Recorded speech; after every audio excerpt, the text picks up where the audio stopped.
Bonjour à vous pour notre nouveau rendez-vous. Ce qu'on va faire aujourd'hui, on va continuer le chapitre 6 que l'on avait démarré la dernière séance. Et puis, on va le terminer vraisemblablement. Et je démarrerai également le chapitre 7 qui va avoir trait aux applications.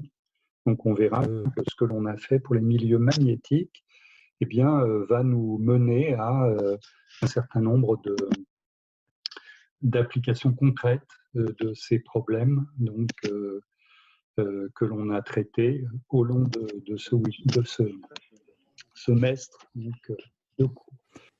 Alors, je vais juste faire un tout petit résumé des éléments qu'on avait obtenus jusqu'à présent. Donc, on s'était intéressé aux questions de problèmes microscopiques de l'aimantation, savoir comment l'aimantation d'un milieu magnétique ou non magnétique, mais un magnétisme induit, quels sont les mécanismes à l'origine de cela. Tout d'abord, on avait parlé du magnétisme permanent et je n'avais pas véritablement dit comment il se produit. Puis, on a parlé du magnétisme induit. Et à cet égard, donc induit par la présence d'une induction magnétique B, d'un champ magnétique H.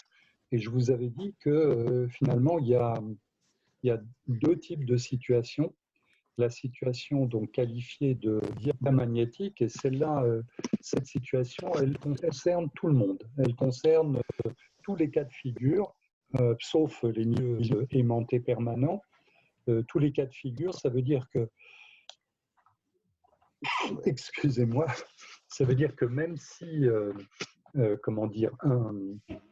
un système, donc un matériau ne possède pas de moment magnétique de façon générale, c'est-à-dire si les couches électroniques de l'atome ne sont pas pleines, donc même si elles sont pleines, mais si elles ne sont pas pleines aussi, quand on applique une induction B, je vous ai dit qu'il y a un effet qui relève de ce qu'on appelle la loi de Lenz, donc Maxwell-Faraday, dans le langage des équations de Maxwell, vous dit que à partir du moment où le flux de l'induction au travers d'un système varie, le système va réagir pour s'opposer à cette variation. Et ça, c'est à l'origine en fait du diamagnétisme qui existe dans tout matériau.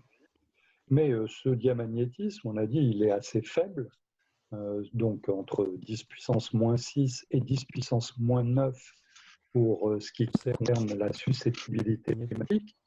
Et il y a un effet, quand même, un autre effet induit également, qui est plus notable, et celui-là, c'est ça, celui du paramagnétisme. Alors, le paramagnétisme, en quoi consiste-t-il? Je vous l'avais dit, si on prend un atome, voilà, quel qu'il soit, eh bien, en fait, chacun des électrons autour de cet atome, instable, donc j'espère que la connexion va s'établir. Si on considère les électrons d'un atome, quel qu'il soit, eh bien, en fait, ces électrons, ils ont, même en l'absence d'induction magnétique, un moment cinétique dans leur mouvement autour du noyau. Et en fait, ce moment cinétique, on l'avait montré, est associé à un moment magnétique de chaque électron, parce que l'électron, c'est une charge, et quand elle est en mouvement, ça fait un courant, et qui dit courant dit boucle de courant, et qui dit boucle de courant dit moment magnétique.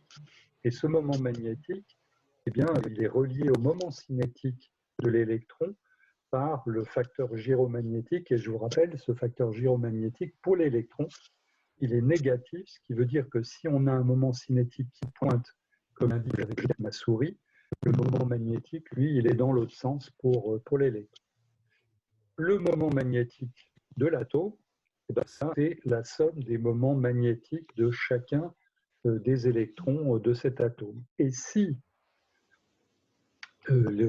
comment dire, l'atome est tel que ces moments magnétiques qui, même dans le cas quantique, peuvent prendre sur un axe Z qu'on appelle l'axe de quantification des valeurs entières de fois h bar pour le maximum magnétique, eh bien, si ça ne donne pas une résultante qui est égale à 0, ça veut dire que l'atome dans son ensemble, il aura un moment magnétique petit m.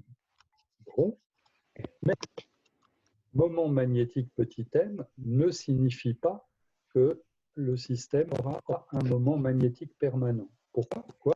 Parce que quand on prend tous les atomes de ce matériau, eh bien, on constate qu'en règle générale, l'agitation thermique, d'une manière ou d'une autre, ou tout autre processus, fait en sorte que l'orientation des moments possédés par chacun de ces atomes donne quelque chose d'aléatoire, une distribution aléatoire. Et donc, ça veut dire qu'à la fin, en l'absence d'induction magnétique, eh bien, le moment résultant pour tout le matériau est égal à 0. Et maintenant, quand on le plonge dans une induction magnétique, B, eh bien, il y a une énergie potentielle qui est donnée par moins mB pour chacun des atomes de ce matériau.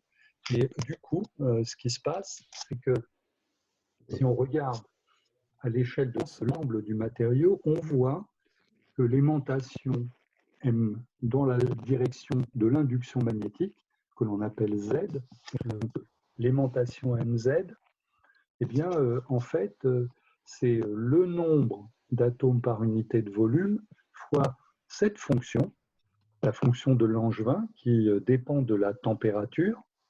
Comme je vous ai dit, hein, la température a un effet de désorganisation des orientations des moments magnétiques de chaque atome pris individuellement, qu'on appelle petit mz. Et donc, si la température est très élevée, c'est-à-dire si le rapport MB divisé par KBT est très petit devant 1, eh bien, on voit que une aimantation résultante, c'est-à-dire un moment magnétique de la matière rapporté à l'unité de volume plus petit, et qui est donné par le produit de la susceptibilité paramagnétique fois le champ magnétique grand H. Et cette susceptibilité magnétique paramagnétique, eh bien, elle varie inversement proportionnellement à la température. Très bien. Et puis, si on va à basse température, par contre, c'est-à-dire si T tend vers 0, ben, on constate que chacune des intensités des moments magnétiques de chaque atome, eh bien, elle tend vers une valeur à saturation qui est petit m. Et petit m représente l'intensité du moment magnétique que chaque atome aurait si tous les moments magnétiques étaient parallèles les uns aux autres. Donc, on a cet effet de saturation. Donc, voilà un peu là où on en était rendu. Et donc, dans l'expérience, c'était le dernier transparent qu'on avait vu à l'occasion de la séance précédente. Eh bien, si on représente le moment magnétique, disons, de chaque atome, c'est-à-dire l'aimantation grand mz de la matière divisé par le nombre d'atomes par unité de volume, ce que l'on constate, c'est que si on va à champ suffisamment élevé et si on est à suffisamment basse température, eh bien, en fait, ça veut dire qu'on se place dans une situation où le rapport MB sur KBT est très petit devant 1, et donc on devrait s'attendre à trouver une animation petit mz qui tend vers petit m. Donc le rapport mz sur petit m devrait tendre vers 1. Alors, dit en d'autres termes, ce mz qui est proportionnel au moment cinétique de chacun des atomes, le moment cinétique de chacun des atomes est lui-même un nombre entier de fois h bar, c'est-à-dire la constante de Planck divisée par 2pi, eh bien, on devrait s'attendre à trouver un petit mz qui soit en unité de h bar un nombre entier. Et en fait, ce dont on s'aperçoit, c'est qu'on ne trouve pas du tout un nombre entier dans un certain nombre de situations. Au lieu de trouver un nombre entier, on trouve un nombre demi-entier. Et donc se pose la question, c'est-à-dire en d'autres termes, le moment cinétique de chaque atome, sigma z par atome, eh bien, au lieu d'être un nombre entier de fois h bar, il a l'air d'être plutôt un nombre demi-entier de fois h bar. Pas pour tous, pas pour tous les matériaux, mais pour un nombre significatif de matériaux. Et donc se pose la question, quelle est l'origine de ce désaccord entre ce que l'on trouve expérimentalement et ce qui est trouvé ici, donc, en réalité, quand on fait l'expérience. Alors, ce qui explique le désaccord, eh bien, en fait, c'est une grandeur que l'on n'avait pas inclus jusqu'à présent, qui est un effet qui est purement quantique. Et cet effet purement quantique, c'est le spin. Donc, ceux d'entre vous qui suivent l'option de mécanique quantique, eh bien, vous avez déjà rencontré cela, et je dirais même que pour les autres, vous avez entendu le terme spin. Alors, en fait, ce qu'il faut bien comprendre, d'une part, c'est qu'on parle de moment cinétique de spin, en réalité, d'une part, et d'autre part, l'origine de ce spin, en fait, c'est un effet qui est une conséquence de la relativité, c'est-à-dire quand on regarde la mécanique quantique à l'échelle relativiste, c'est-à-dire lorsque les vitesses des objets que l'on considère, des électrons, des noyaux, des ceci, des cela, lorsqu'on regarde toutes ces quantités, si elles se déplacent ou si les vitesses mises en jeu sont à l'échelle proche de la vitesse de la lumière, eh bien, il faut écrire une mécanique quantique relativiste. Bien sûr, si on regarde les vitesses à notre échelle, à nous, de notre univers, eh bien, ce n'est pas du tout des vitesses relativistes, c'est-à-dire le rapport entre les vitesses mises en jeu pour la matière à notre échelle macroscopique rapportée à la vitesse de la lumière est petit, mais néanmoins, on constate que la limite, disons, non relativiste de la mécanique quantique fait apparaître une grandeur supplémentaire à laquelle on n'aurait pas pensé a priori. Donc c'est le physicien britannique Dirac qui avait eu cette idée, et on voit apparaître cette grandeur qu'on appelle le moment cinétique de spin. Alors, comment la mettre en évidence? Eh bien, en fait, les deux expérimentateurs qui ont fait cette expérience, pour laquelle ils ont eu le prix Nobel, bien sûr, sont Stern et Gerlach, donc deux physiciens allemands. Et donc en 1922, c'est-à-dire il y a presque un siècle, eh bien, ils ont eu l'idée suivante. Ils se sont dit, on va faire passer un jet d'atomes d'argent au travers d'un champ magnétique inhomogène. Alors, pourquoi le choix de l'atome d'argent?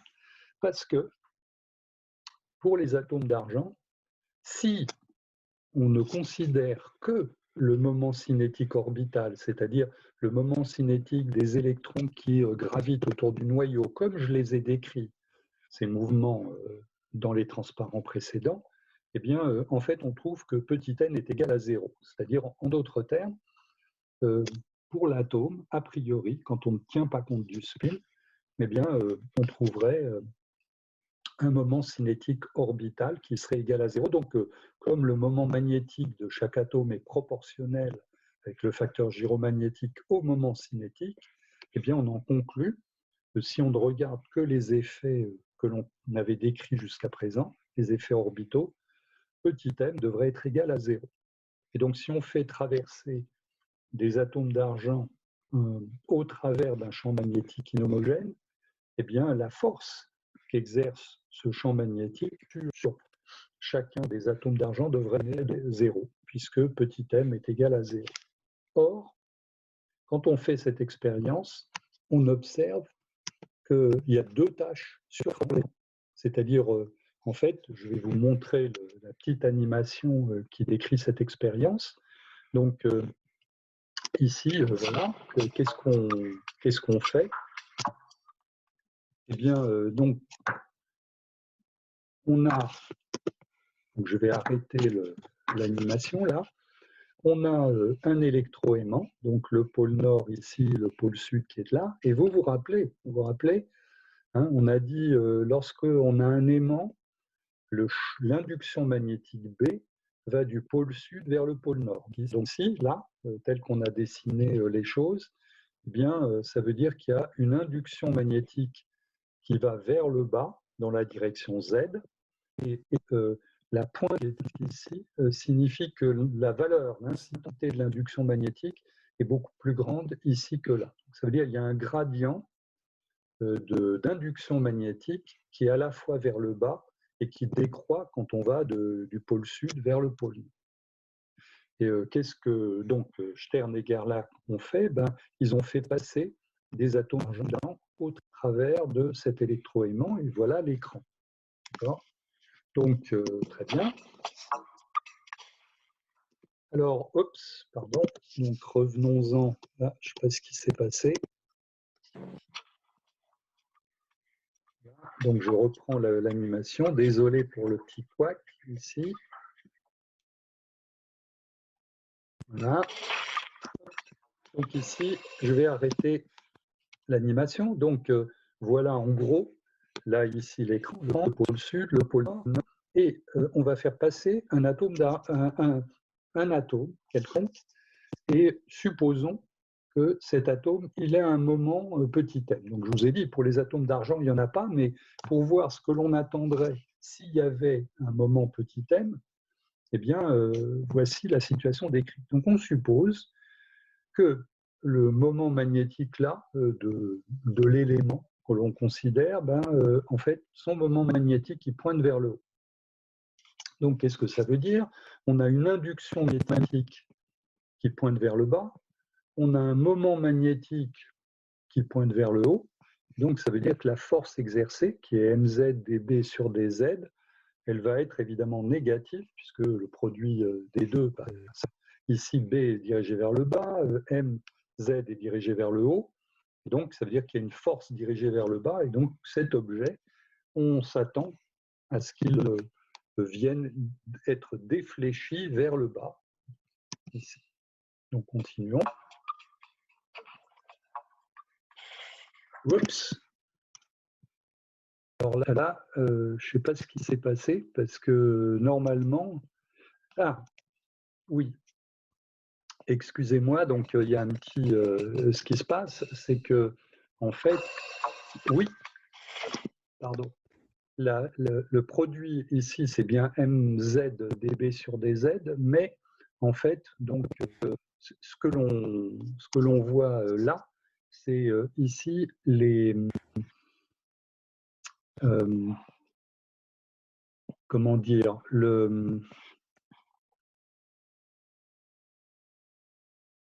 oui, le gradient, en fait, il est négatif. Et c'est pour ça, c'est-à-dire le dB sur dz est négatif, et du coup, évidemment, les deux, en fait, sont dirigés dans le même sens, parce que ici, vous avez un dB sur dz qui est négatif, et le mz lui-même, comme on a dit, il est dirigé dans le bon sens, et du coup, la déviation ici se fait vers le... Dans la deuxième expérience, en fait, le moment magnétique était parallèle à l'entrefer ici, c'est-à-dire que le produit scalaire mz dB sur dz était égal à 0, donc il n'y a pas de déviation. Et ensuite, donc, si maintenant on prend le pôle sud ici et le pôle nord là, c'est-à-dire le mz est dirigé vers le bas cette fois, eh bien, la déviation que l'on obtient est une déviation vers le bas. Mais on voit que classiquement parlant, en fait, eh bien, les moments magnétiques que l'on pourrait avoir pour les différents atomes que l'on envoie ici. Comme je vous ai dit, l'orientation du moment cinétique, a priori, avant d'atteindre l'aimant, elle est complètement aléatoire, ce qui fait que l'orientation des petits thèmes de ces différents objets quand ils pénètrent dans l'entrefer, elle est a priori aléatoire, ce qui veut dire qu'on doit s'attendre à trouver sur un écran, quand on envoie des atomes là-dessus, si il n'y a que le moment cinétique orbital qui intervienne, a priori, on s'attend à trouver une distribution de H correspondant aux impacts des atomes sur l'écran. Alors maintenant, on va voir, voilà, comme indiqué ici, et maintenant, on va s'intéresser à la scission quantique. Donc, on reprend la même expérience ici.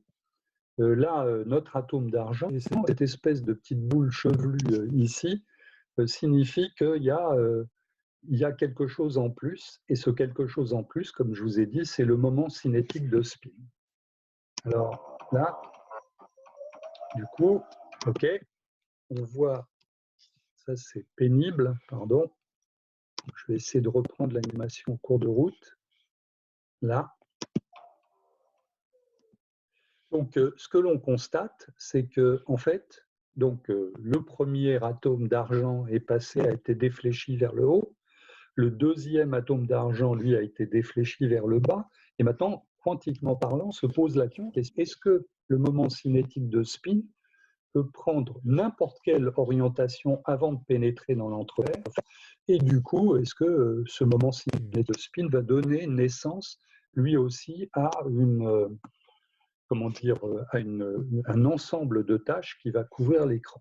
Et si on regarde l'expérience de Stern et Gerlach, eh bien, on s'aperçoit en fait que tous les atomes d'argent, ils vont soit vers le haut, soit vers le bas, ce qui veut dire en fait il n'y a que deux possibilités pour le moment cinétique de spin.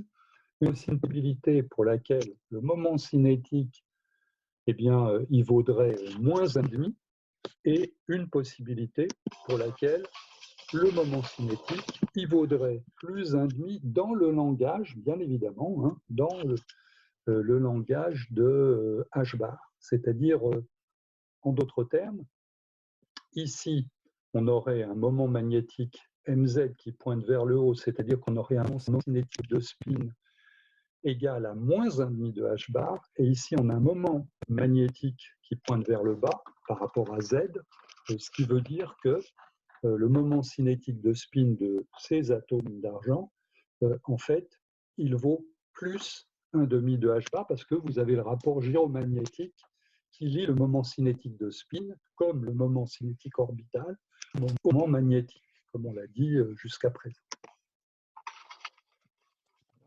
Alors, très bien, donc résumons un peu les résultats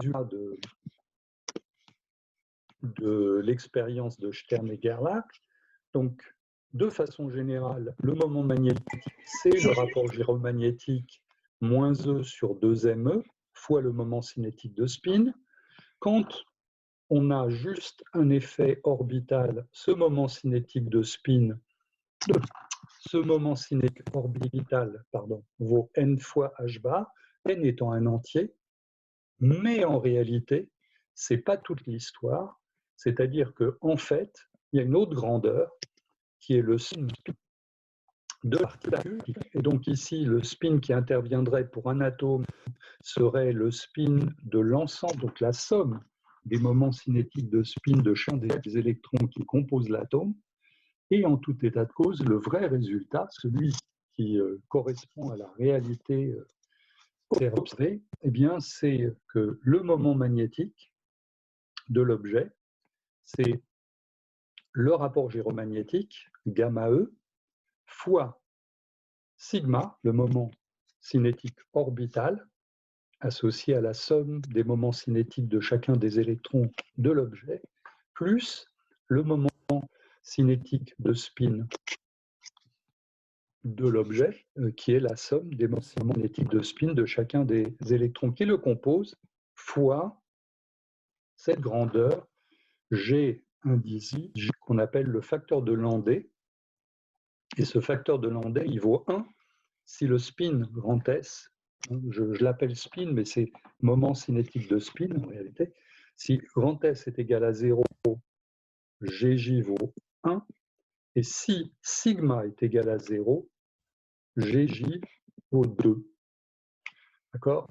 Donc, qu'est-ce que ça veut dire? Ça veut dire que pour l'argent, S vaut plus ou moins demi de H bar, Gj vaut 2, et le Mz qui est là, eh bien, il vaut plus ou moins mu B. Donc, je vous rappelle, c'est plus mu B si S est égal à moins 1 demi de H bar, parce que petit m, c'est moins E sur 2 fois Gj2 fois S.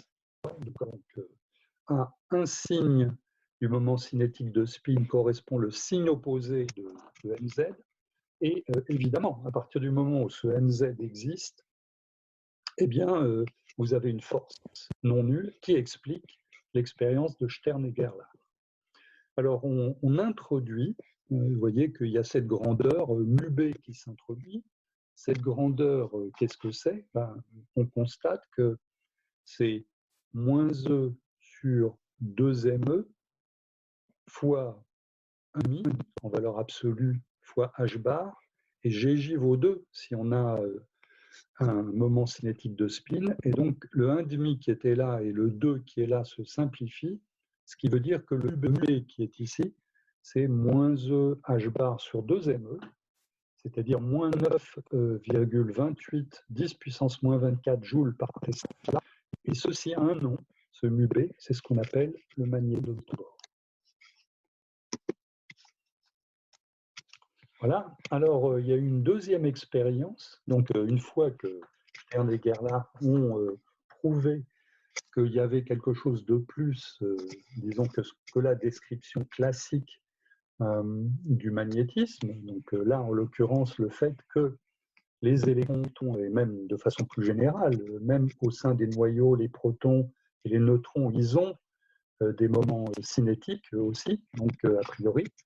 Eh bien, une fois que ceci a été compris, il y a une autre expérience qui est due à Einstein, enfin, qui a été faite, mais qui traduit un phénomène prédit par Albert Einstein et De Haas, et qui est décrit de la manière suivante. Donc, vous avez ici un barreau cylindrique qui est en fer doux, et on reverra cette notion, fer doux, et qui a un moment cinétique, un moment d'inertie, grand I, et il est suspendu à un fil de constante de torsion négligeable. Et donc, initialement, on suppose que ce barreau, il est immobile. Il est immobile et du coup, comme il est immobile et qu'au début, il n'y a pas d'induction magnétique appliquée, au tout début de l'expérience, eh ben, il ne se passe rien. Très bien. Alors ensuite, qu'est-ce qu'on fait? On met en rotation, toujours en l'absence d'induction magnétique, on met en rotation ce barreau. Donc ça veut dire que toute la matière se met à tourner. Ça veut dire que les atomes tournent, les atomes qui constituent ce matériau, ainsi que donc ça veut dire les noyaux tournent et les électrons de ce noyau, autour de ces noyaux, tournent également à cause de ce phénomène de rotation induite. Et puis donc on applique une induction magnétique ici, et comme bien, au démarrage, le moment magnétique porté par tout le barreau aimanté et l'induction magnétique B0 sont parallèles l'une à l'autre. Il n'y a aucun couple particulier, d'accord?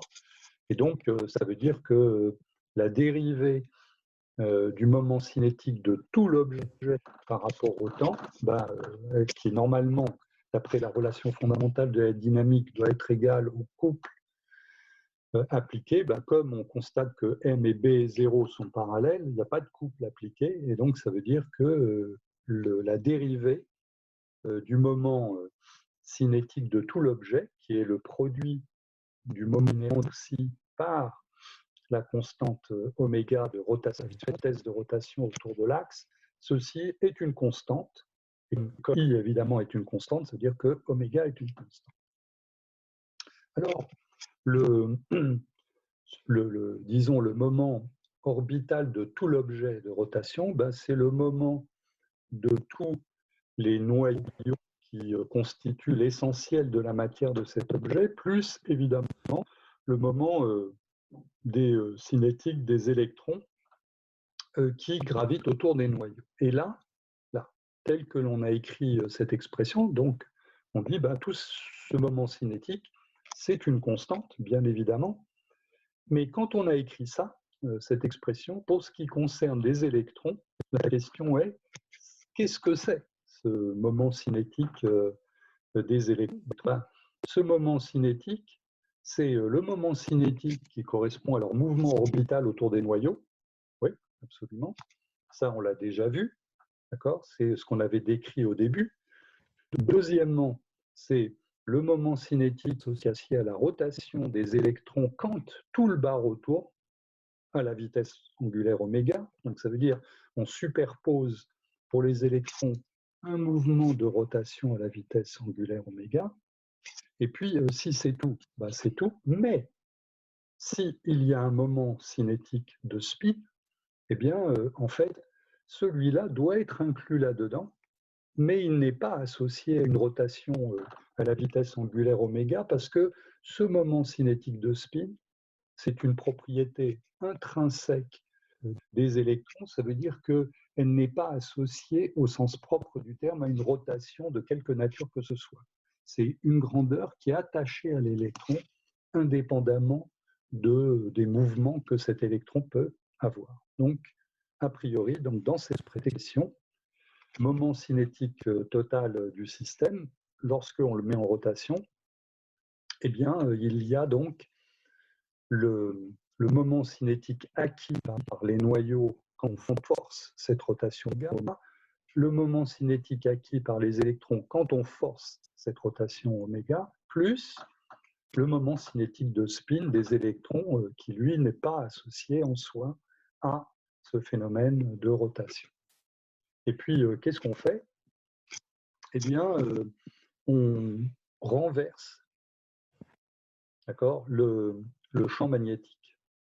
Alors, si on renverse le sens du magnétique, c'est-à-dire le B0 là qui pointait parallèlement à ces petits thèmes, pof, on le renverse, il pointe antiparallèlement, bah, le couple est toujours égal à 0, bien évidemment.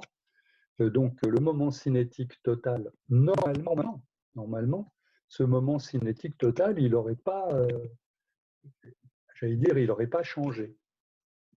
Il n'aurait pas changé, sauf que du point de vue du spin, si les atomes de ce matériau, au travers des électrons qui les composent, s'il y a un moment cinétique de spin, eh bien, on constate que l'inversion de cette induction magnétique a changé la valeur du moment cinétique de spin, puisque le mz de spin que vous aviez lorsque le zéro pointait vers le haut, eh bien, vous avez en inversant le sens de B0, vous avez changé le mz en moins mz d'une certaine manière. Donc ça veut dire que vous avez fait varier le moment cinétique de spin de vos électrons. Et donc ça va induire une variation de oméga.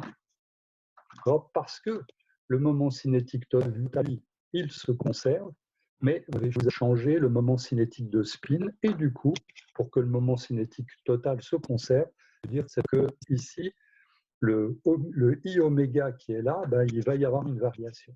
Alors, autre façon de le dire de la même manière, c'est si initialement, on n'avait aucune rotation, c'est-à-dire, disons même oméga est égal à 0 ici, mais vous renversez le B0, c'est-à-dire qu'il passe de 0 à moins B0, bien là, vous avez observé en fait qu'il y a un oméga qui va apparaître, et donc ça veut dire que ce barreau, spontanément, vous inversez, là, il va se mettre à tourner, et en fait, il va se mettre à tourner pour compenser la variation du moment cinétique de spin de vos électrons composant les différents atomes de ce matériau. Voilà, donc j'allais dire que très bien, donc tout va bien, et bien évidemment, par la même occasion, l'observation de la vitesse de rotation et la connaissance du moment d'inertie du matériau, eh bien, on peut remonter en fait au rapport de m sur donc du moment magnétique divisé par gamma pour les différents atomes composant le matériau.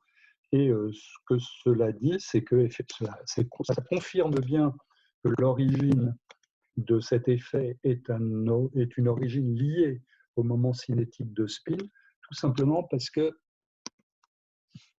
ce que l'on observe, quand on fait l'expérience, c'est qu'on observe directement le GJ fois gamma E. Et du coup, on trouve bien que le GJ, pour le moment cinétique de spin, eh bien, il vaut 2, comme on s'y attendait, comme je vous l'ai dit, pour le cas du spin. Voilà donc un peu le résumé de la situation. Eh bien, cette expérience que l'on a, enfin les deux expériences dont j'ai parlé, c'est-à-dire Stern et Gerlach d'un côté et l'expérience la prédiction de Einstein de Haas vérifiée expérimentalement parlant, nous disent que en fait, lorsque on n'a pas d'aimantation permanente en soi du système, il peut y avoir une aimantation qui est induite par le fait qu'une induction magnétique B va aligner les moments magnétiques individuels de chacun des atomes de la matière, et ces moments magnétiques individuels, eh bien, en fait, ils sont donnés par G, donc le facteur de Landé, fois le rapport gyromagnétique, donc moins E sur 2ME pour les électrons, fois sigma, le moment cinétique mis en jeu. Et je vous ai dit, si le moment cinétique est purement orbital, le GJ, ben, il vaut 1, et le sigma, c'est un nombre de fois entier de fois h bar. Si c'est purement un moment magnétique de spin, GJ est égal à 2, et le sigma qui est ici est égal en fait à 1 demi, donc un nombre demi-entier de fois h bar par électron. Et ici, le préfacteur, bah, c'est le facteur gyromagnétique. Quand vous avez à la fois un moment cinétique orbital, sigma orbital, et un moment cinétique de spin à l'échelle de chacun des atomes, eh bien, le GJ il prend une valeur qui est intermédiaire entre 1 et 2. On sait la calculer en mécanique quantique, mais disons, pour la simplicité de la description, eh bien, en fait, on va juste se contenter de considérer les deux situations extrêmes où G est égal soit à 1 dans le cas d'un moment cinétique orbital ou 2 dans le cas d'un cinétique de spin. Voilà, alors, bon, donc très bien.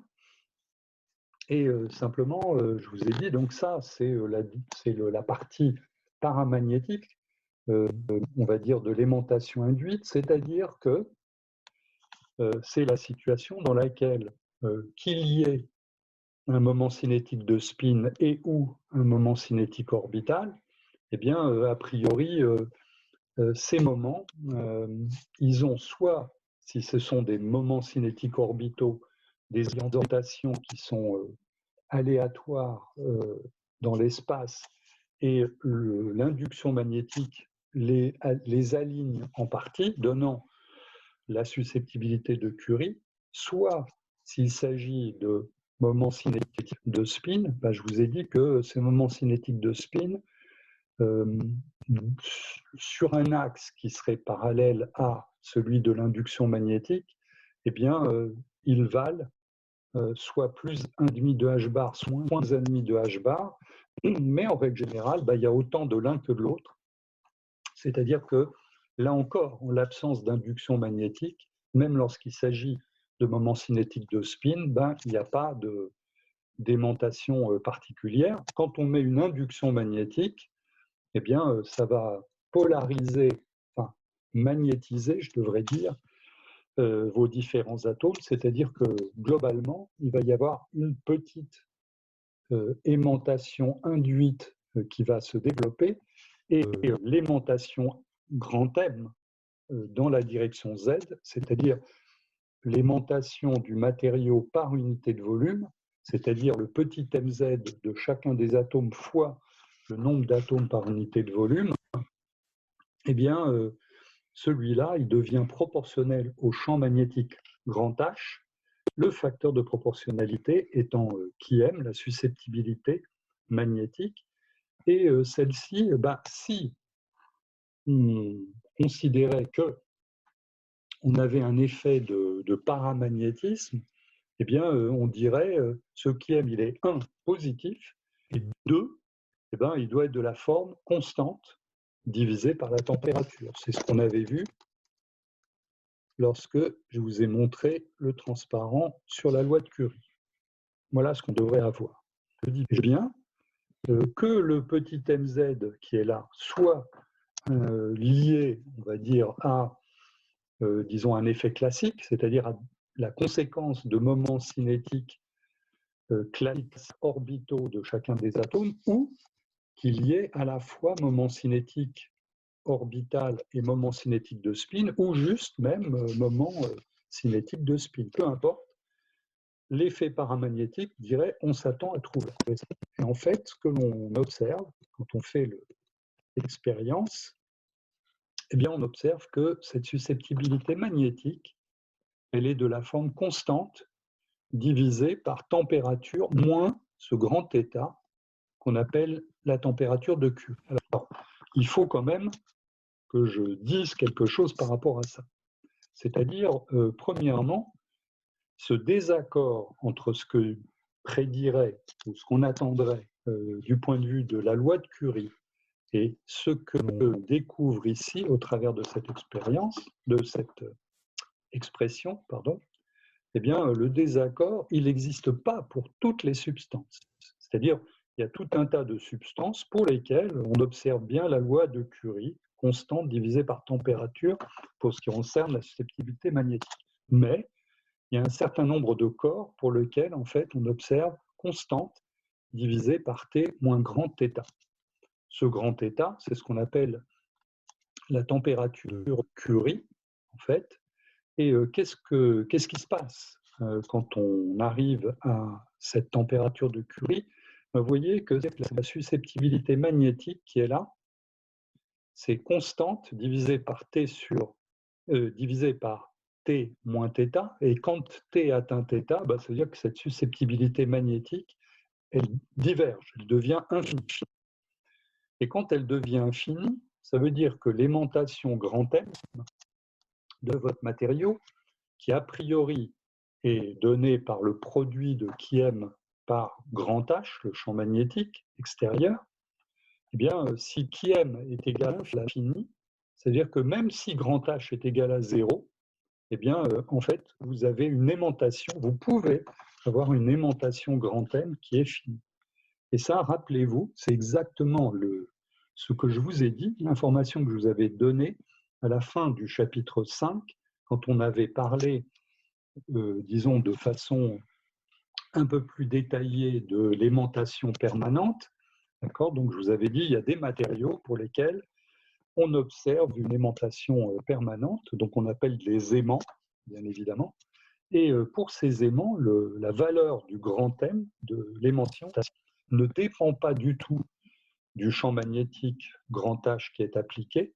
Ce grand M, eh ben, en fait, c'est juste une fonction de la température, et cela correspond à la situation dans laquelle la susceptibilité magnétique de ces aimants, quand on est à une température qui est supérieure à la température de Curie, eh bien, elle est donnée par constante divisée par T moins θ. Le θ qui est là, il peut être considérable, des centaines de degrés Celsius, et évidemment Kelvin a fortiori.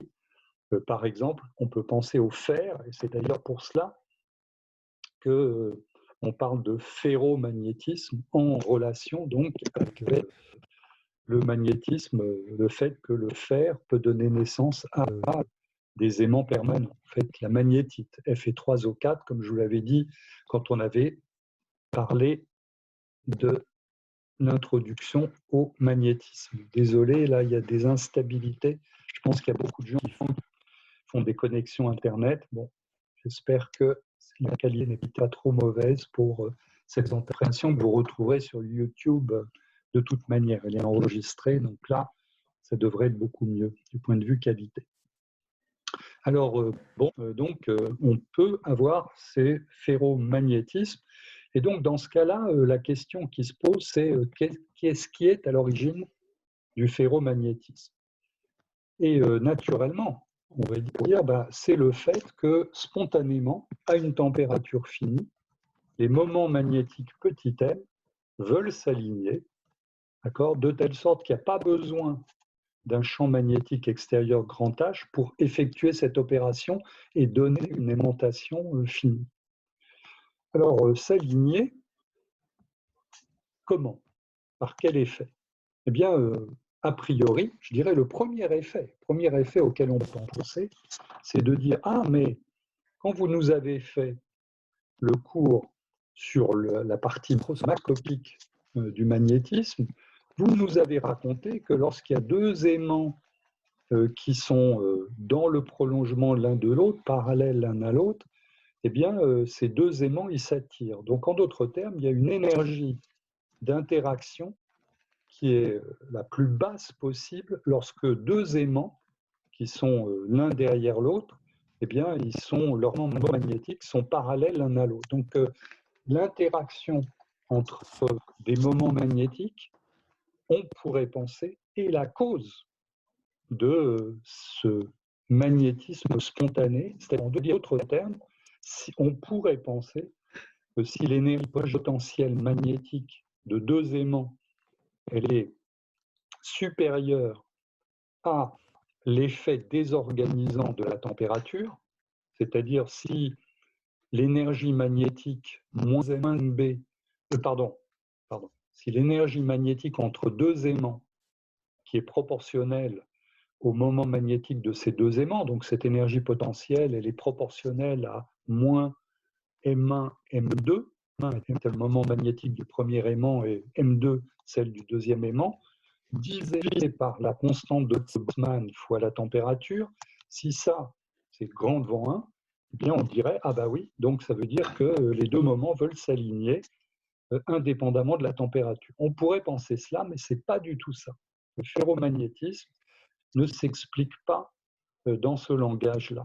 En réalité, le ferromagnétisme, c'est un phénomène purement quantique qui concerne les spins des électrons des différents atomes constituant le matériau. Donc, en d'autres termes, c'est l'interaction entre les moments magnétiques de spin des différents atomes qui est à l'origine, qui est responsable de ce ferromagnétisme. Et cette interaction, bien que ce soit une interaction électrostatique en nature, c'est pas du tout en fait un effet classique. C'est véritablement un effet quantique qui dépasse très largement évidemment le cadre de ce que l'on peut vouloir faire ici dans de ce petit tour extrêmement rapide donc des effets de la matière aimantée. Donc voilà qui clôt en tout cas le chapitre 6 donc sur les milieux magnétiques et sans plus tarder, écoutez, on va aborder un chapitre sur les applications. Donc on va voir trois types d'applications concernant les milieux magnétiques, trois types importants. Tout d'abord, premier volet, ce qu'on appelle la magnétorésistance géante des disques durs. Alors, je dirais que ce que je vais vous raconter, c'est un peu, pas tout à fait, de l'histoire ancienne, au sens où Jusqu'à il y a une douzaine d'années, finalement, c'était ce phénomène qui était utilisé pour, à la base des disques durs, des ordinateurs et d'un tout tas d'objets électroniques. Maintenant, et donc j'ai eu l'occasion, bien sûr, de vous le dire dans la partie sur les milieux diélectriques, en fait, ceci est en partie, mais pas totalement, en partie détrôné par d'autres techniques qui sont plutôt des mémoires ferrorésistives, mais même là, même en ce qui concerne le magnétisme, en fait, il y a toute une science de l'ingénierie qui est en train de se développer à toute vitesse. En fait, on appelle la spintronique, par la référence à électronique. Et spintronique, c'est une science de l'ingénierie qui consiste en fait à utiliser le spin des électrons pour manipuler le transport de charge d'une part et l'information d'autre part. Mais ici, ce n'est pas l'objet de développer évidemment de la spintronique, donc je vais revenir un peu sur la base qui est là, mais le principe opérationnel qui est là, c'est quand même le principe qui est bien utilisé ou mis en œuvre quand on fait de la spintronique. Le deuxième aspect qui est très important, c'est la supraconductivité, donc on verra de quoi il s'agit. Et là, c'est une situation, on va voir, dans laquelle le magnétisme joue un rôle de premier ordre, de premier plan, et c'est la situation, l'exception par rapport à ce que je vous ai raconté dans les chapitres précédents sur le magnétisme, dans laquelle je vous avais dit généralement le magnétisme induit, c'est faible, c'est-à-dire dans le meilleur des cas, je vous ai dit, bon, c'est la susceptibilité magnétique, c'est 10-9 à 10-6, moins 10-9 à moins 10-6 pour le diamagnétisme. Dans le meilleur des cas, moins 10 puissance plus 10 puissance moins 3 pour le paramagnétisme. Et la seule exception, je vous ai dit, c'est le cas du ferromagnétisme. Mais pour le ferromagnétisme, le concept, l'idée même de susceptibilité magnétique, il n'y en a pas. Ça n'a pas lieu d'être. Mais pour la supraconductivité, on verra qu'il y a bien un magnétisme induit. Et par contre, la susceptibilité magnétique, eh bien, on verra qu'elle est d'ordre 1, en fait, moins 1, c'est-à-dire qu'elle est colossale. Et ça veut dire, en d'autres termes, qu'il va y avoir un effet d'écrantage parfait de toute induction magnétique appliquée à ce supraconducteur. Et ça sera la signature de la supraconductivité. Désolé, je vois que les connexions instables se multiplient. Je vais essayer un peu de voir si je ne peux pas améliorer un peu la situation, mais pas évident. Puis le troisième volet, qui est aussi fort important, eh bien, c'est la résonance magnétique nucléaire. Donc là encore, certains d'entre vous qui suivent l'option correspondante sauront de quoi il s'agit, mais là, je vais juste utiliser, on va dire, ce qui permet de mettre en relation ça avec ce que l'on a dit sur le magnétisme et induit dans nos systèmes. Et puis, l'IRM, bien évidemment, ça d'un point de vue médical, c'est la résonance magnétique nucléaire, mais en fait, ici, pour le domaine médical, et je dirais juste quelques mots. Donc là, je vais commencer un peu par le commencement. Magnétorésistance G1. Donc voilà un article, enfin je veux dire une photo qui sera bientôt vintage, donc qui est un disque dur d'ordinateur. Donc là, c'est plus, comme j'ai dit, bientôt ce sera plus du tout cela que vous verrez si vous ouvrez la caisse de vos ordinateurs portables et autres, mais en fait, actuellement, c'est encore pour les modèles les plus anciens ceci qui se passe. Et pour comprendre la façon dont ce système fonctionne, eh bien, il faut juste que l'on se replonge un petit peu en arrière sur quelque chose que je vous ai raconté lorsque on a parlé des éléments permanents. Je vous avais dit, si on prend l'élément permanent, celui par exemple que on colle sur les réfrigérateurs, en fait, à la base, si on prenait un aimant qui devrait être permanent, c'est-à-dire pour lequel le grand thème, l'aimantation dans ce matériau devrait être une grandeur finie, même en l'absence de champ magnétique H, c'est-à-dire que ce matériau devrait posséder un moment magnétique qui serait le produit de ce grand thème par le volume, eh bien, on voit qu'en règle générale, il n'y a pas. C'est-à-dire, quand il n'y a pas d'induction de champ magnétique, grand H, eh bien, le grand M est égal à 0. Mais ce que je vous ai dit, c'est que ce grand M, il est égal à 0, non pas parce que, comment dire, à l'intérieur du matériau, il n'y a pas une aimantation permanente, mais parce qu'il y a des domaines. C'est-à-dire que votre matériau, je vous avais dit, il se casse spontanément pour minimiser son énergie.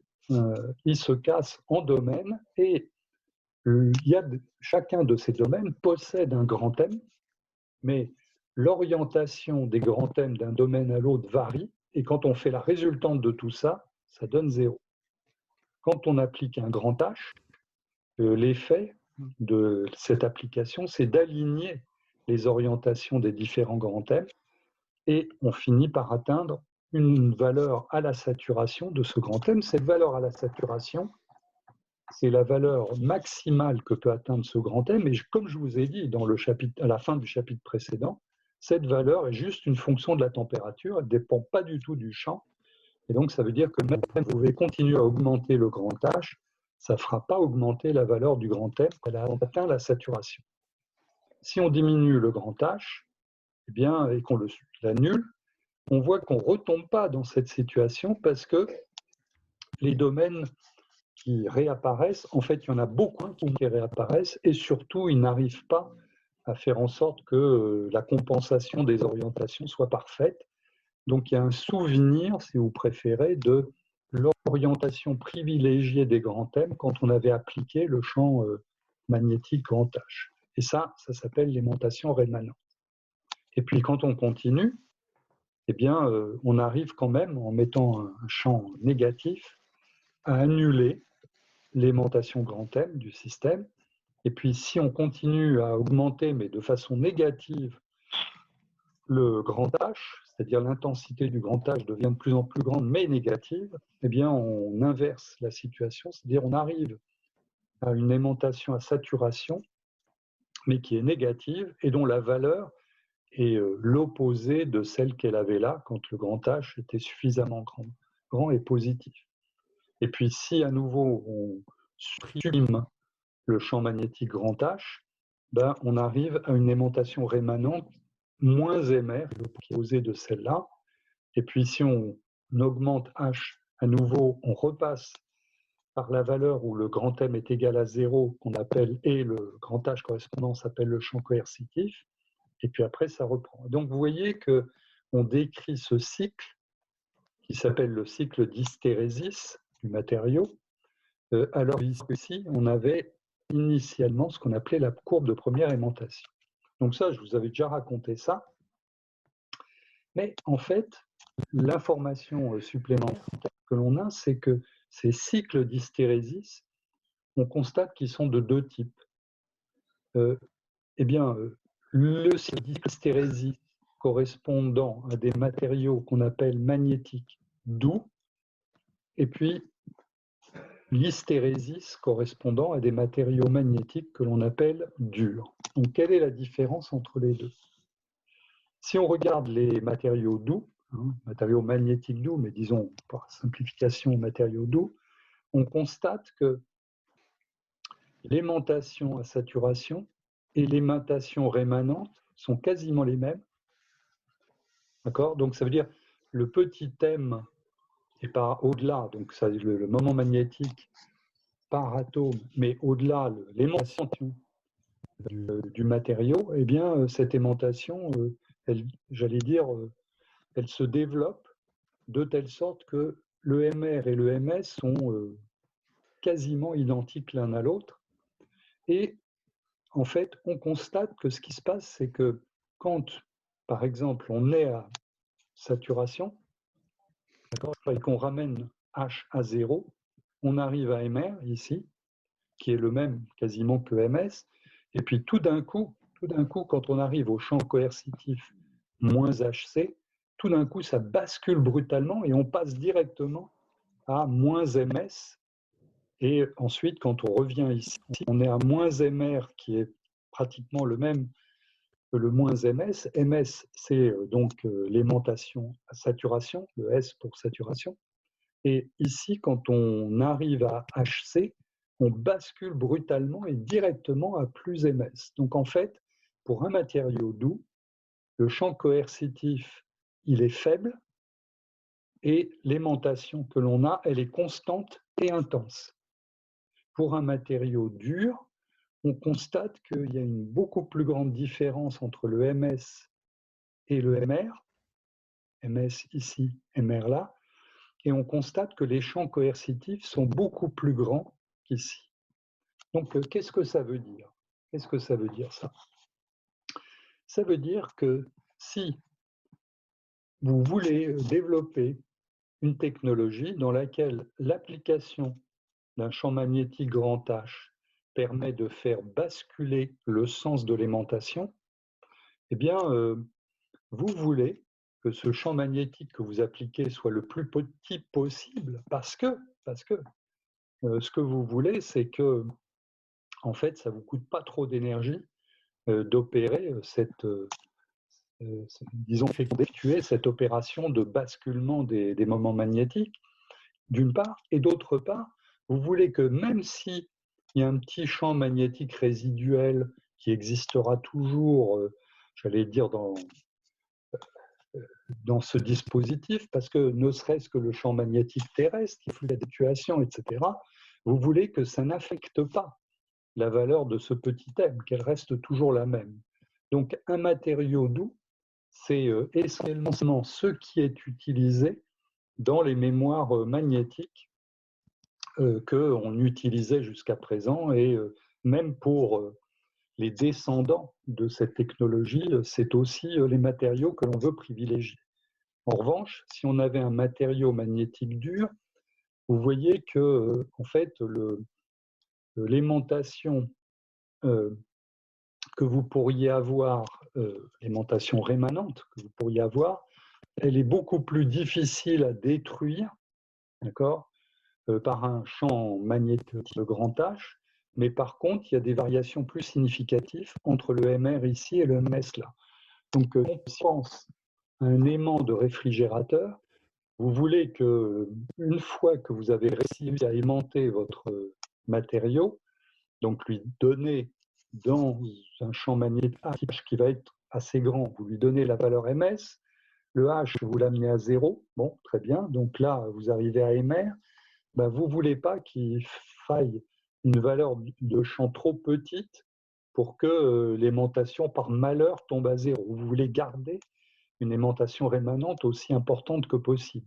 Donc vous voulez un champ coercitif aussi grand que possible. Donc un matériau dur, c'est pour les aimants de frigo, et un matériau doux, c'est pour les mémoires magnétiques. Très bien, alors venons-en donc maintenant à ce phénomène de magnétorésistance géante, donc GMR, parce que c'est le terme Giant Magnetoresistant, Resistant, donc que l'on a donné à ce phénomène et qui a valu à ces deux personnes, donc Albert Herfert, donc qui est collègue d'ailleurs, qui était dans notre laboratoire, le laboratoire de physique des solides, là sur le campus d'Orsay, le prix Nobel en 2007, et puis un collègue, Peter Grünberg, donc en Allemagne, qui également, pour le même effet, a eu également le prix Nobel. Alors, comme je vous ai dit, le principe opérationnel est le suivant. Construire une mémoire magnétique, ça veut dire en quelque sorte que vous voulez écrire de l'information et puis la lire. D'accord? Donc, écrire de l'information et puis qu'elle soit rémanente, c'est-à-dire que cette information ne disparaisse pas quand il y a, par exemple, une mini-variation de température ou une mini-variation de champ. Et par ailleurs, vous voulez que l'information que vous lisez, eh bien, il vous faille le moins d'énergie possible pour la lire. Ces deux éléments sont critiques pour fabriquer ces mémoires, avec un dernier élément quand même technologique qui est important, c'est que vous voulez que la densité d'informations que vous ayez, c'est-à-dire vous voulez que sur votre matériau, votre mémoire magnétique, vous voulez qu'il y ait le plus possible d'informations, c'est-à-dire de bits 0 ou 1. Très bien. Donc, la question, c'est comment on fait ça d'un point de vue technologique. Bien, on fait ça de la manière suivante. Ici, on a un matériau ferromagnétique, d'accord, un aimant permanent. On lui associe un matériau qui est non magnétique, d'accord. Généralement, ça peut être du fer et la chrome, ou du nickel et là du chrome. Et ce matériau, il est métallique. Bon. Et puis, ici, il y a un deuxième matériau magnétique. Donc cet ensemble qui est là, c'est cet ensemble qui va contenir un bit d'information, un 1 ou un 0. Alors, que se passe-t-il? Que se passe-t-il? Donc, commençons par la situation dans laquelle le matériau magnétique qui est là, son alimentation, elle est comme indiqué ici. Et là, pour le deuxième matériau magnétique, eh bien, supposons que son aimantation, elle soit comme indiqué ici. On va faire passer du courant, c'est-à-dire on va faire passer des électrons, les uns derrière les autres, au travers de ça. D'accord. Pour revenir en arrière, si on voit ce sandwich qui est là, c'est un secteur, donc on imagine qu'on a un rayon qui part du centre vers la périphérie, et puis il y a un deuxième rayon, et le tout définit un mini-secteur, et ce mini-secteur, c'est ça.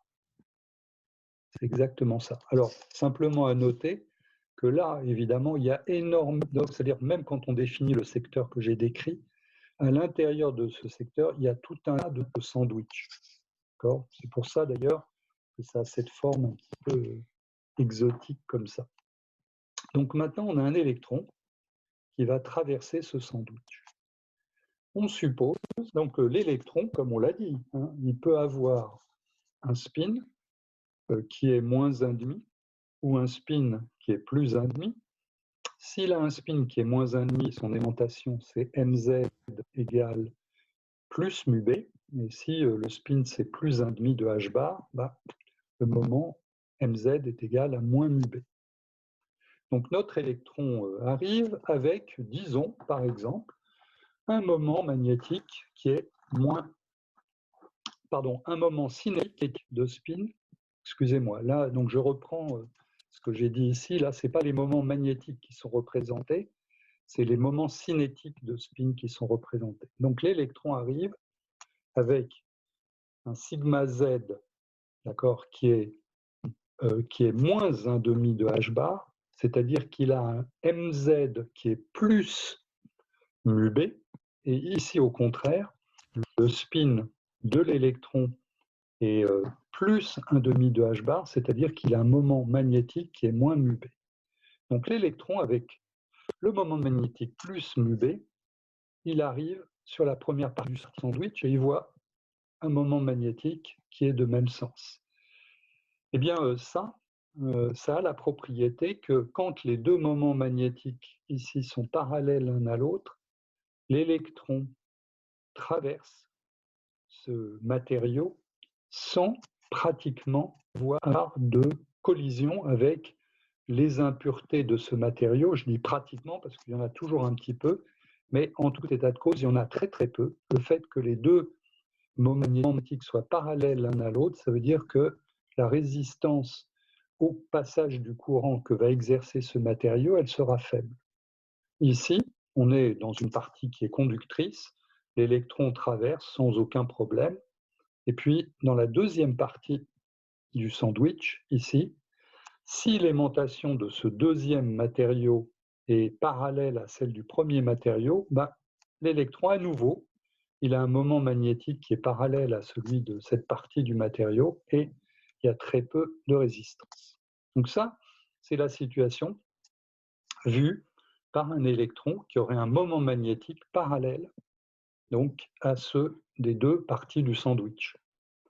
Si le moment magnétique de l'électron est antiparallèle, c'est-à-dire le mz c'est moins μb, donc ça veut dire que le sigma z de l'électron c'est plus 1,5 de h bar, et bien là par contre, le fait que les deux moments magnétiques soient antiparallèles fait qu'il y a beaucoup de collisions dans lesquelles le spin de ce deuxième électron se renverse, et ça donne énormément de résistance au matériau à cause de ce phénomène d'interaction magnétique entre le moment magnétique de cette partie du matériau et le moment magnétique porté par l'électron. Et on voit que les deux parties du sandwich donnent pas mal de résistance. Les électrons arrivent, d'accord. A priori, on a autant qui ont un spin moins 1,5 de h bar, qu'il y en a qui ont un moment cinétique qui est plus 1,5 de h bar. Ça veut dire qu'il y a autant d'électrons qui vont donner lieu, quand ils traverseront tout le sandwich, à une résistance faible, qu'il y en a qui vont donner naissance à une résistance forte. Donc si on regarde la résistance que l'on a au passage du courant par le biais de ces électrons qui traversent l'ensemble de ce sandwich, on voit deux canaux de conduction qui sont en fait en parallèle, celui associé aux électrons qui traversent sans donner lieu à pratiquement de résistance, et puis, à l'inverse, ceux qui donnent lieu à beaucoup de résistance à la traversée. Vous avez donc, du point de vue d'un circuit électrique, une situation dans laquelle vous avez un courant qui arrive, donc il va y avoir deux branches, une branche correspondant à ces gars-là, pour laquelle la résistance à la traversée du courant elle est faible, une pour laquelle elle est forte, et on connaît la loi des résistances en parallèle, le courant il va passer de façon privilégiée par ce canal-là. Donc ça veut dire que ici, pour ce sandwich tel qu'il est là, eh bien, vous avez un état dans lequel la résistance au passage du courant de ce sandwich, eh bien, elle est relativement faible. Donc maintenant, inversement, supposons que les deux matériaux qui sont là, qui constituent une partie du sandwich, le pain de votre sandwich, là au travers c'est le jambon, eh bien, vous considérez la situation dans laquelle c'est antiparallèle pour le deuxième matériau. Et donc là, c'est assez facile de se rendre compte que quel que soit le spin initial de l'électron, il y a toujours une partie pour laquelle il va y avoir beaucoup de résistance due à ce renversement des spins de l'électron quand il traverse une partie de l'échantillon. Quand on est là, ici, là, et qu'on traverse la première partie donc, du sandwich, eh bien, le moment magnétique de l'électron, là c'est son spin, mais le moment magnétique de l'électron est parallèle à celui du matériau aimanté. Là, celui-là, donc il y a peu de résistance. Là, ça traverse sans problème, mais là, maintenant, on constate que le moment magnétique de notre électron, il est en parallèle à celui de la deuxième partie du sandwich, donc il y a beaucoup de résistance. Si on prend l'autre électron qui avait un moment magnétique qui pointait vers le bas, ça c'est son spin, eh bien là au début on est antiparallèle, donc ça fait une grande résistance, et là on est parallèle, ça fait une petite résistance.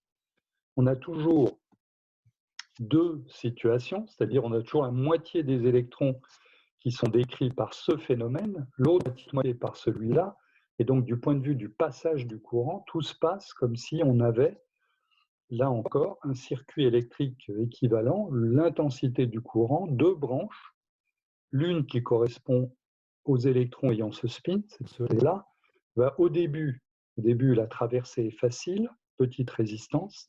Dans la deuxième partie du sandwich, la résistance est grande.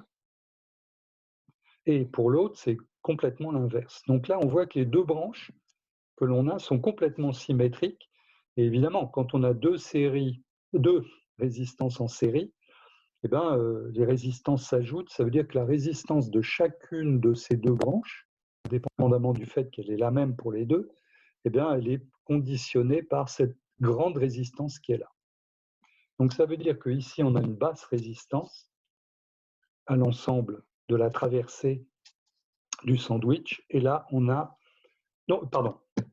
Ici, on a une faible résistance à la traversée du courant de l'ensemble de cette structure. Et là, on a une forte résistance à la traversée du courant de cette structure.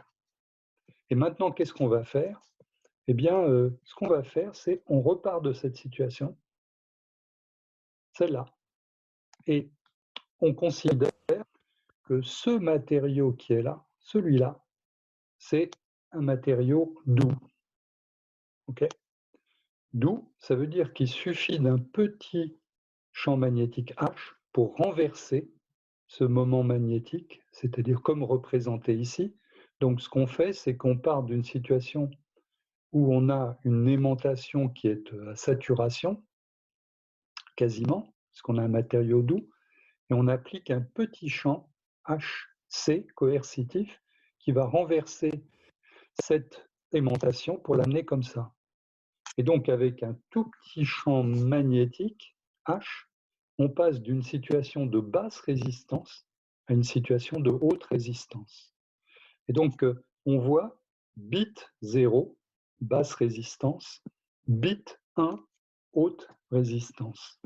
Donc, l'application d'un petit champ magnétique, c'est le phénomène d'écriture, va nous permettre soit de laisser un bit 0, basse résistance, soit de créer un état de haute résistance, bit 1. Et donc, il y a, quand on regarde ici ce disque dur, il y a donc la tête qui est là, qui est la tête d'écriture et la tête de lecture. Il y a les différents secteurs, d'accord ? Et donc, ce que fait initialement cette tête de lecture, c'est d'écrire, c'est-à-dire soit d'appliquer un champ magnétique pointant vers le bas, soit de rien faire. Et du coup, ça veut dire que quand on regarde chacun des secteurs de ce disque dur, soit on a construit, ou laissé plus exactement, un état de basse résistance, soit on a construit un état de haute résistance. Et quand on fait la lecture, eh ben, on décrypte, c'est-à-dire soit on mesure une basse résistance et on conclut que c'est un bit 0, soit une haute résistance et donc on conclut que c'est un bit qui est 1. Donc cette technique de la magnétorésistance, elle permet en fait d'écrire d'une manière dense, ici, là-dessus, des bits 0 et des bits 1 et de les préserver, bien évidemment, parce que grâce à ce matériau doux, vous voyez que quand vous ne faites rien, c'est-à-dire à partir du moment où vous avez inscrit soit un bit qui est 0, soit un bit qui est 1, eh bien, en fait, l'information, elle ne va pas se dégrader dans votre système. Donc, vous avez créé une mémoire magnétique.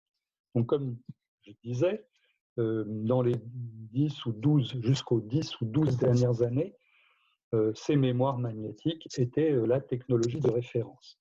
Mais l'élément qui est quand même notable, c'est que donc, cette technologie qui a été développée par toutes sortes de laboratoires et d'industries, donc notamment IBM, la grande compagnie américaine. Eh bien, si vous alliez sur le site d'IBM jusqu'à il y a encore un an, vous verriez une petite démo, une petite démonstration de cette magnétorésistance géante. Donc, à cette occasion, là, en préparant ce cours, je me suis dit, très bien, puisque j'avais mis le lien, très bien, je devais montrer cette petite démonstration qui était vraiment très bien faite. Et ben, en fait, le lien était cassé, c'est-à-dire, en d'autres termes, IBM ne parlait même plus de ces magnétorésistances géantes parce que, bien évidemment, la technologie, on va dire, qui, comme j'ai dit, se développe à toute allure et qui est plus prometteuse, c'est ce qu'on appelle la spintronique. Donc, c'est le descendant plus moderne de cela. Mais quand même, l'effet, le principe opérationnel est de même nature. Alors, quand même, je voulais qu'il y ait une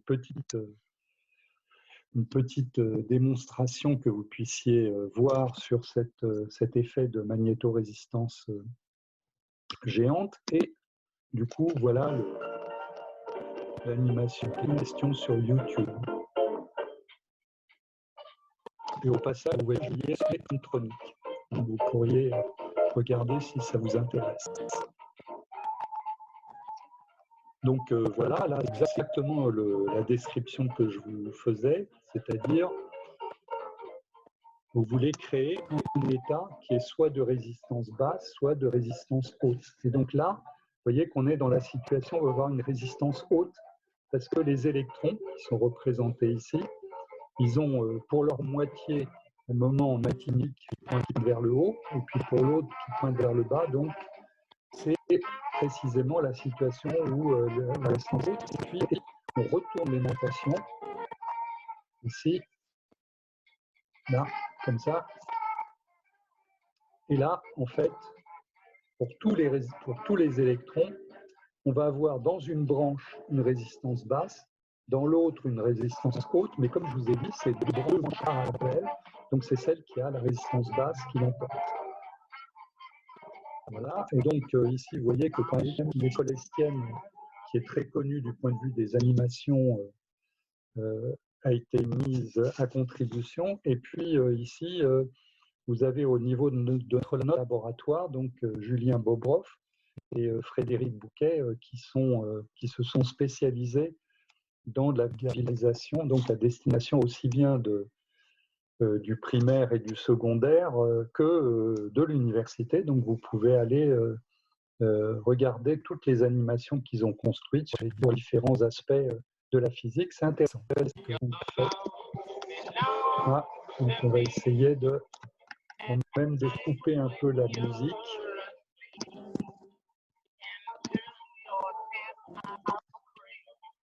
Bon, voilà, on va y arriver. OK. Donc, le deuxième volet, alors on ne va pas avoir le temps de le traiter, mais c'est très bien. Donc, on a le temps pour en parler à la prochaine séance, mais au moins que je vous donne un peu le début de cette affaire. Donc, que se passe-t-il? Eh bien, finalement, au début, on pensait que pour les matériaux, ils se subdivisaient en deux catégories. Les matériaux conducteurs, pour lesquels, finalement, vous pouvez faire passer du courant avec une résistance très basse, et les matériaux isolants, pour lesquels vous pouvez faire passer du courant avec une résistance très, très, très, très, très, très haute. Donc, pour le dire plus simplement, ces matériaux, ils ont une résistance qui est tellement élevée à toute température que le courant ne passe pas véritablement. Très bien. Et en fait, on pensait que même classiquement parlant, c'est-à-dire si on invoquait que la mécanique classique, on pensait que même un matériau conducteur, c'est-à-dire pour lequel les électrons étaient libres de se déplacer dans tout le volume du matériau, on pensait que ce déplacement des électrons, c'était un déplacement qui avait pour origine la température, c'est-à-dire que la vitesse des électrons, elle était telle que leur énergie cinétique, un demi de mv carré, elle était 3 demi de la constante de Boltzmann par la température. C'était là la théorie statistique des fluides suggérait que la vitesse des objets, eh ben, elle était proportionnelle à la racine carrée de la température si ces objets avaient une masse. D'accord? Donc ça voulait dire que si on prenait un conducteur et qu'on le refroidissait à température nulle, bah, il n'aurait plus de vitesse, donc ça serait un isolant. Et donc Kamerlingh Onnes, donc aux Pays-Bas, s'est dit, bah, tiens, je vais faire cette expérience, je vais prendre de l'hélium liquide, du mercure, que dis-je, je vais prendre du mercure et je vais abaisser sa température justement à la température de l'hélium liquide, c'est pour ça que j'avais fait le lapsus. Et ce que je dois constater, c'est que la résistance que je vais observer, elle va augmenter, c'est la conductivité de ce matériau, ben, probablement elle va augmenter. C'est-à-dire que je pars d'une température qui est relativement raisonnable, au-dessus de la température de liquéfaction de l'hélium, j'abaisse la température. Si j'abaisse la température, au début, la résistance, elle a l'air de diminuer. Bon, pour une raison quelconque. Mais, se disait Kamerlingh Onnes, ce que je vais voir, c'est que quand je continue à baisser la température en dessous de la température de liquéfaction de l'hélium, je vais voir remonter en flèche cette résistance. Et ce qu'il a observé, c'est que pour le mercure, cette résistance tombe à zéro, vraiment à zéro, quand on arrive à la valeur à peu près de 4 degrés K, qui est la température de liquéfaction de l'hélium. Et ça, cet effet-là, c'était complètement inattendu, puisque ça allait à l'inverse de ce qui était attendu. Et donc ça a été à la base de ce phénomène, donc de supraconductivité, qui est qu'il y a une catégorie de matériaux pour lesquels, quand on abaisse la température au-dessous d'une certaine valeur, eh bien, on observe qu'ils perdent toute résistance. C'est-à-dire, même des matériaux qui pourraient être de mauvais conducteurs électriques, il peut exister une température finie au-dessous de laquelle ils perdent absolument toute résistance, donc ils deviennent des conducteurs parfaits. Et ce phénomène, c'est ce qu'on appelle le phénomène de supraconductivité. Nous en parlerons un petit peu plus en détail la fois prochaine, et bien évidemment du point de vue des applications par rapport à ce que nous avons dit sur le magnétisme, la partie magnétisme donc de notre cours. Voilà, donc j'ai fini ce que je voulais vous raconter pour cette séance. Donc il y a eu quelques petits aléas du point de vue des connexions Internet, donc j'en suis un peu désolé. Et comme je vous ai dit, je vais vous envoyer le lien YouTube, donc il y a l'enregistrement complet. Il y a eu 2-3 petits, comment dire, couacs également du point de vue au niveau de quelques transparents. Donc j'espère que vous serez indulgents par rapport à ça. Donc on travaille un peu sans filet, mais voilà. Donc quand même, c'est un mode qui nous permet de limiter au maximum les effets indésirables de ce confinement et vous comme moi sommes sous. Voilà, donc bonne continuation de la semaine. Merci de votre fidélité et puis donc on va se retrouver, j'espère, la fois prochaine.